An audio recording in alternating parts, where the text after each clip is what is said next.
Big Ten week. This is week 7, week 8. Week 8 we're going into. Week 8. So Big Ten week 8 picks.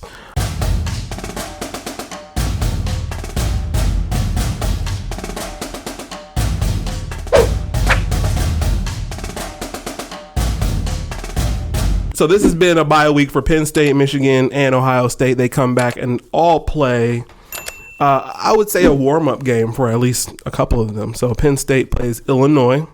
I think Penn State's got that one. Okay. Thoughts on that one? I agree. They are in life support mode now, right? So they can't afford any more slips versus lesser teams. They have to look impressive. In their lower level teams here, because with games against Ohio State and Michigan still coming up, those aren't games that you're necessarily thinking you're going to be able to put a lot of separation into. Yeah. So in these other games leading up to that, back half of the schedule, you want to look as even Michigan State at the end of the season, last game of the season for them. I think that they're really going to have to show out now, especially after a break. Looking for style points. Yeah, for sure. Michigan plays Northwestern. Ooh. Does it show you the over-under? It does not. Okay. Doesn't show you who's favorite either? Michigan's favorite. By how much? 10.5. Oh, that's low. That's too low. See, they do not respect us. They do not respect 10.5. That's it? That's the line? We're 10.5 over Indiana.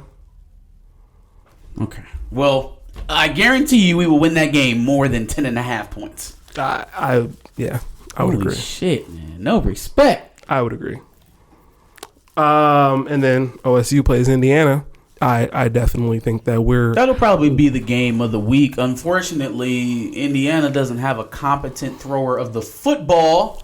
Which is what kept them from beating Michigan State this weekend. I think literally every week we've had to ask what happened to Michael Penix. Fuck, he's hurt, so he's out. They had a Tuttle in there this weekend versus Michigan State, and he would show flashes, and then all of a sudden he turns into this backyard football quarterback and just starts like trying to dish off every tackler, waiting until the last moment to try and throw. Like, doesn't even think about throwing the ball away. No. I swear half of his completions were like dink and dunks.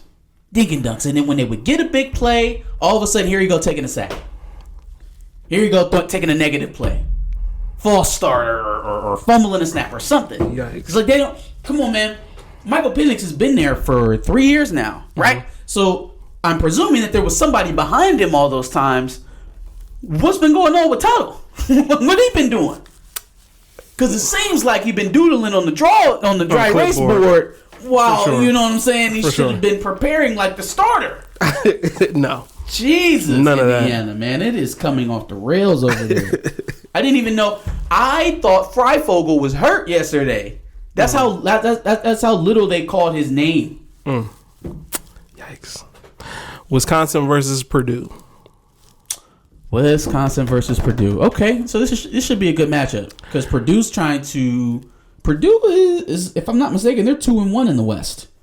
I think so. Okay, so they got something to play for, something real. 4-2 overall, and honestly, probably should be 4-1. 2-1, because that game against 5-1. That game against Notre Dame, they probably should have won. They don't give up those late touchdowns versus Notre Dame. They probably win that game for sure. I mean, I think coming off of an Iowa win, I think they've got all the confidence in the world to go in and beat Purdue. Wisconsin, a deflated Wisconsin at this point. So yeah, if at any moment I was going to take Purdue over a team like Wisconsin, it'd be this. What's the line? Wisconsin's favorite by. Bro, why are all these games 10.5? Penn State's 20.5, but every other one is 10.5. It's 10.5. Yeah. Wisconsin by 10.5 over Purdue. I don't see that. Yeah, no, I'm going Purdue. Yeah, I guess I can see why they would be favorited. I always wonder what the fuck do the odds makers know that I don't know? What do you know? How do you become an odds maker? And then when you become an odds maker, where are these people that you talking to that know shit that we don't know? I don't know. I want to sit down with an odds maker and figure out how he decides these arbitrary numbers to set for these games. Like, For sure. Last game of the week is going to be Maryland versus Minnesota. Okay. All right. Maryland seeking to try to get some sort of respectability back. I don't think they'll succeed. Minnesota also has a window open now in the West, so they've got something to play for. I think the thing that they're playing for is more important to them. Yeah, I'll give this one to Fleck. Row your boat. Okay. Over Maryland and Sucky Loxley. I would agree. Sucky Loxley. Yikes. Any other thoughts about anything going into week 8? Going into week 8, man. So we're pretty deep into the Big Ten schedule now, I would say. We're at least 3 games in for everybody. Teams are starting to shake out, starting to take form to see who's going to be competing in the stretch run. On the East side, it's business as usual. Michigan State, Michigan, Ohio State, Penn State. They'll run the gauntlet, and we'll see what comes out of that. My hope is that at least 2 of those teams stay either unbeaten or 1 loss until the last week of the season. If it gets too crazy, we're looking at 2 lost teams at the top of the Big Ten Conference. Things are going to get very sketchy at the end of the year when we start talking about the playoffs. So, somebody has to see two losses. I'm hoping between those 4 teams in the East, 2 of them either stay. One of them stays undefeated, and one of them stays 1 loss. So I'm speaking about probably. Well, they Michigan all have the potential to do that. They all have the potential to do it. But I'm thinking Michigan and Ohio State, if not Penn State, would probably be the likely options for that. I can see that. It's definitely going to be one of the 3 with Michigan State being on the outside looking in, which is almost always the case. Yeah. Their schedule didn't do them a lot of favors this year. Their conference schedule is what they're really going to lean on, so they just cannot afford a slip. And who knows? Nobody expected Michigan State to be where they are right now. So maybe this helps build confidence for the upcoming seasons. No, absolutely. Especially with Mel Tucker as a coach. This 7-0 start from Mel Tucker is going to be... He's going to use it, right? He's going to use it the same way we're trying to use ours. So it's definitely going to propel them forward. The thing that I would kind of caution against or look out for is that Mel Tucker got a shitload of transfers. Yeah. He's got a lot of older players, experienced football players playing on that squad right now. Kenneth Walker is a transfer from Wake Forest. So he's the transfer portal like none other. And they're trying to solidify a culture right now through those guys that they got.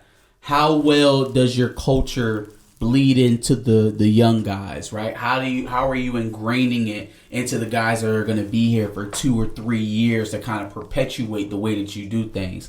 Winning goes a long way towards that. So that's a very good mark for Mel Tucker early at Michigan State for sure.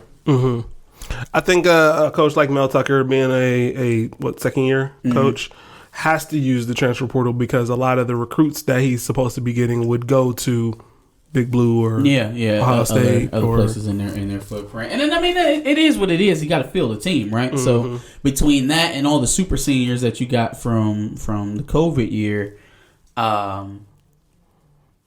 it makes them deeper.